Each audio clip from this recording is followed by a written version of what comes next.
you notice this about Randy Orton? Oh, you haven't? Good, because in this video I'm going to tell you exactly what I have, and I find it very, very interesting, because Randy Orton is a guy that fans love, and it comes from various different reasons. You could be a Randy Orton fan because you like his personality. You like the way he looks. You like his work rate. Randy Orton has always been regarded as the golden standard of what a pro wrestler should be. He's a throwback kind of guy, if you think about it, from the way that he looks, to the way that he talks, to the way that he works.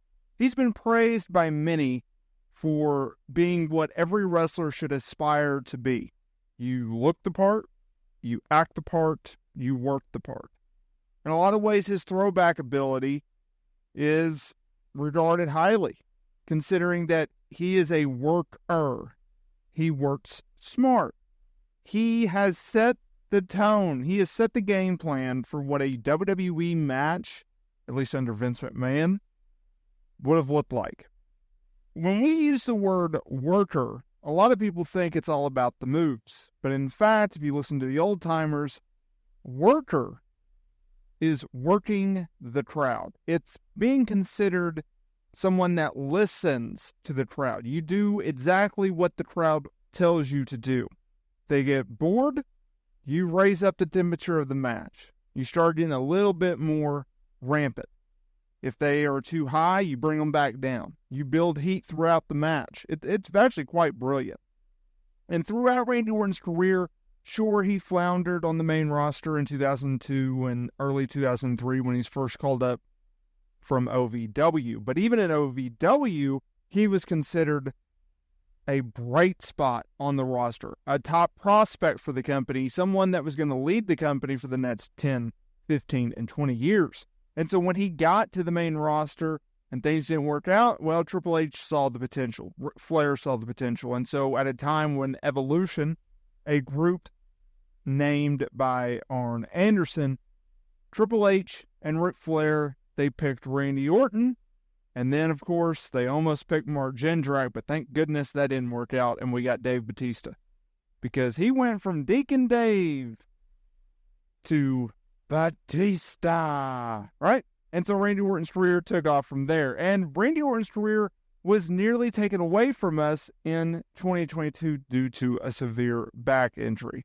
There's something that Randy Orton fans, Randy Orton haters, they haven't noticed about his run, because since returning in late 2023 at Survivor Series after a severe back injury that resulted in him going under back fusion surgery, a career-threatening injury, he's returned in a big way. And so today's topic is looking at what he's done since Survivor Series. And I was looking at his cage match. So in 2023, he went 5-0. He was perfect, right? He was great. But then 2024, after 13 matches of the recording of this video, he's went 7-5. That's interesting. So let's look at 2023. So he returned at War Games. Okay.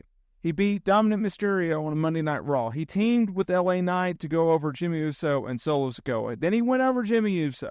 Then he teamed with AJ Styles to go over Austin Theory and Grayson Waller at a house show. Let's move it along. New Year's Revolution. He was part of a triple threat that went to a no contest.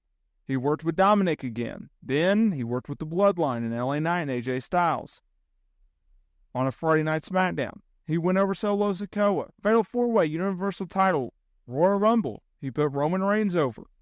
Then he worked with Sami Zayn. Then he worked an #1 contender elimination chamber match where he put over Drew McIntyre. But he also worked with guys like Logan Paul and Kevin Owens. He got another win over Austin Theory. Him and KO went over Theory and Waller. Then Orton went over Waller. Then they worked with Pretty Deadly. They put over Pretty Deadly, Owens and Randy Orton. WrestleMania Triple Threat, U.S. title. Him and Owens. They put over Logan Paul. At a recent house show in Italy, Randy Orton and LA Knight put over Solo Sikoa, and at Backlash France, they run it back in a tag team match where I anticipate, depending on the recording of this video, that I think the young heels will go over. You see that trend? Randy Orton's giving back. he's working with young talent. And he's not only just working with them and making them better and teaching them things, he's putting them over. Okay, let's talk about the pairings. Kevin Owens. Yeah, he's an established guy, but Kevin Owens is this constantly, we need to give him momentum because we book him so badly type of guy. All right, okay. LA Knight, a guy that had a surge in 2023. A surge until he met Roman Reigns at Crown Jewel. This is brilliant by WB standards. This is brilliant by Randy Orton standards because Randy Orton has done it all in this business. Whether it be world champion, whether it be headlining WrestleManias, whether it be working with every name that is imaginable. A match that I have always thought put him on the map, really, and it's a very underrated match and no one really looks at it. If you go back to Unforgiven 2003 when he worked with Shawn Michaels, I felt like that match put him on the map. I had this freaking pay-per-view event on DVD back in the day.